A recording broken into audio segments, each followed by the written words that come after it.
So మీరు ఇన్నిట్లో ఉన్నారు కదా, సో ఆల్వేస్ గ్రీన్ సైడ్ ఉండదు. The many things that you have to go through. చాలా హర్డల్స్ ఉంటాయి, అంటే హెడేక్స్ ఉంటాయి చాలా. అవన్నీ దొక్కుకొని మీరు ఎలా ముంగడికి వెళ్తున్నారు? What is the success factor ఏంటి అంటే, సపోజ్ నేను ఫర్ ఎగ్జాంపుల్ నేను ఏదన్నా దాని మీద ఫోకస్ చేసిన అది అవ్వట్లేదు అని అంటే నేను ఎక్కువ ఎఫర్ట్ పెట్టను. ఇట్స్ లైక్ అవ్వట్లేదు, I don't know how to get in there. But I mean you dealing with so many things, how do you handle that? So నేను అందరికీ ఏం చెప్తానంటే, ఏదైనా ఫస్ట్ బిజినెస్ సక్సెస్ అయితేనే సెకండ్కి వెళ్ళగలుగుతారు ఎవరైనా కానీ.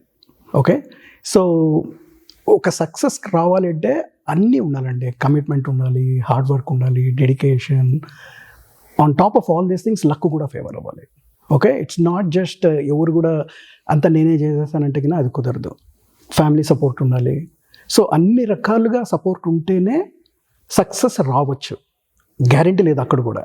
అన్ని రకాలుగా సపోర్ట్ ఉండి ఫస్ట్ బిజినెస్ సక్సెస్ అయితే ఎవరైనా కానీ సెకండ్ది ఆలోచిస్తారు, సెకండ్ది అయితే థర్డ్ది ఆలోచిస్తారు. అంతేనా?